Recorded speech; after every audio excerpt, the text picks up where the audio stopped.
Nous vous en parlions hier dans notre rendez-vous éco, la guerre au Moyen-Orient qui impacte les économies africaines. Nous avons donc choisi de nous intéresser à l'une des conséquences les plus visibles sur le continent, la hausse du prix du carburant qui touche déjà de nombreuses villes. Tour d'horizon avec Fanny Noiro-Cabré, Harmonie Pondy, Florian Goether et c'est le choix de la rédaction. Des chiffres à la pompe qui ne cessent d'augmenter, ce motard somalien n'avait jamais connu pareille situation.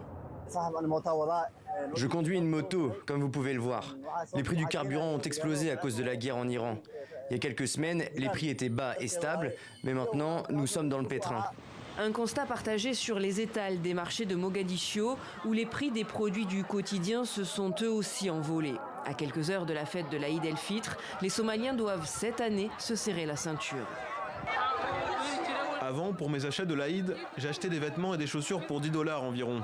Mais aujourd'hui, je dois débourser 29 $ pour acheter ces mêmes choses. Face à cette flambée des prix, certains pays mettent en place des mesures. Le Maroc a annoncé une aide exceptionnelle pour les transporteurs routiers, sans toutefois préciser son montant global. En tant que chauffeurs professionnels, nous sommes les premiers à en subir les conséquences. Le prix a augmenté d'environ 2 dirhams, voire 2 dirhams et demi dans certaines stations-service. Cela fait passer notre facture de 120 à 130 dirhams chaque jour sur un plein.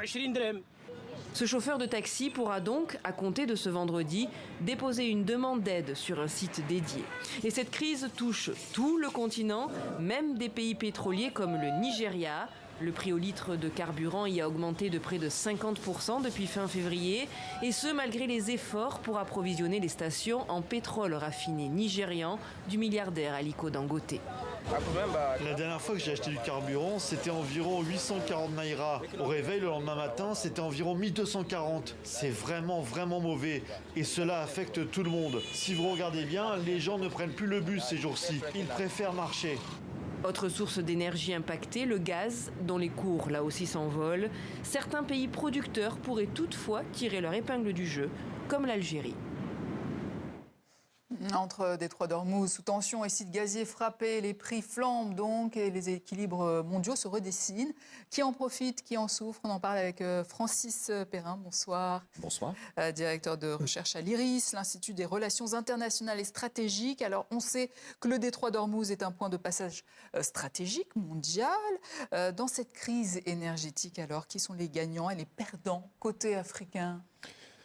En gros, les pays producteurs et exportateurs d'hydrocarbures, pétrole et gaz naturel, sont plutôt gagnants, ça ne veut pas dire totalement gagnants, et les pays qui importent leur approvisionnement pétrolier et gazier sont évidemment globalement perdants, parce que chaque baril de pétrole qu'ils importent, chaque mètre cube de gaz qu'ils importent leur coûte plus cher et nettement plus cher qu'il y a à peine quelques semaines. Rappelons qu'entre le 27 février, donc c'était la veille du conflit, et aujourd'hui, nous avons une augmentation des prix du pétrole qui est en gros de l'ordre de 50% et une augmentation des prix du gaz qui est en gros de l'ordre de 90%. Donc c'est quand même extrêmement important. Pour les pays qui exportent, évidemment, c'est une source de revenus supplémentaires, recettes d'exportation, recettes fiscales et budgétaires et impact sur la croissance économique. Mais comme cela a été rappelé dans votre sujet, c'est pas aussi simple que ça, même si ce que je viens de dire est vrai pour l'essentiel.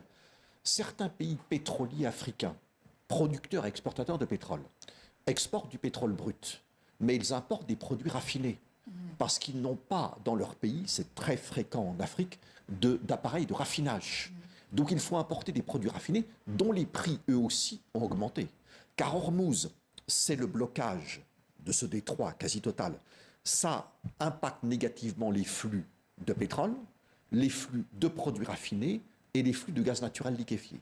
Donc globalement, la distinction, c'est entre producteurs-exportateurs d'un côté, plutôt favorisés, et importateurs de l'autre. Mais pour des pays pétroliers qui n'ont pas d'appareil de raffinage, qui doivent importer des produits raffinés, des carburants, ils les paient aussi nettement plus cher. Alors il y a le cas de l'Algérie aussi qui augmente fortement ses exportations de gaz vers l'Europe. Oui. Certains parlent d'aubaine même. Est-ce que cette guerre est en train de repositionner Alger comme partenaire énergétique incontournable? Alors je dirais que la guerre, c'est triste à dire, mais malheureusement c'est vrai. La guerre est une aubaine, et la crise énergétique qui en découle, c'est une aubaine pour tous les pays exportateurs de pétrole et de gaz, dont l'Algérie. L'Algérie est un fournisseur important de gaz à l'Union européenne depuis des dizaines d'années. Ce n'est pas une situation nouvelle, mais là, il y a une opportunité, puisque, évidemment, les prix du pétrole augmentent et les prix du gaz, donc ce qu'exporte l'Algérie est mieux valorisé qu'il y a encore peu de temps.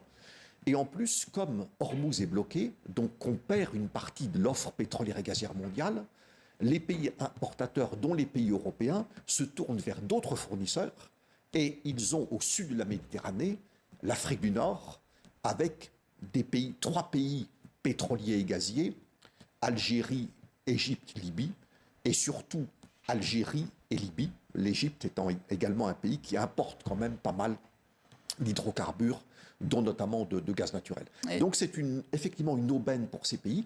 Et au-delà de l'aubaine, parce que l'aubaine c'est du court terme, on exporte du pétrole, le prix a augmenté, donc ça rapporte plus, on exporte du gaz, le prix a augmenté, bon, c'est une aubaine.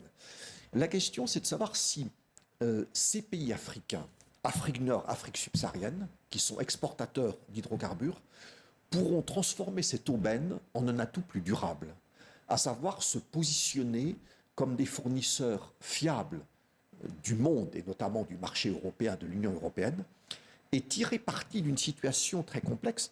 2022, guerre en Ukraine. Les pays européens, l'Union européenne, disent on ne veut plus de pétrole et de gaz russe. Et ce sera terminé d'ici l'automne 2027.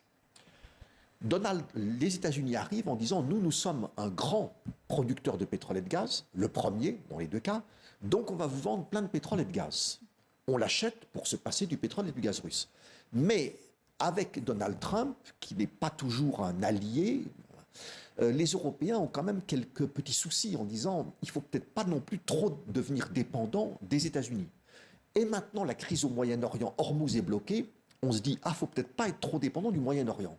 Donc quand on n'enlève pas complètement bien sûr, la Russie, États-Unis, Moyen-Orient, eh bien il faut se tourner vers d'autres régions, l'Afrique du Nord, Afrique subsaharienne, l'Amérique du Sud, ou le Canada, l'ex-URSS hors la Russie. Et donc l'Afrique a une carte importante à jouer à cet égard-là, pas seulement comme effet d'aubaine maintenant, mais plus dans la durée. Francis Perrin, merci, directeur de recherche à l'IRIS.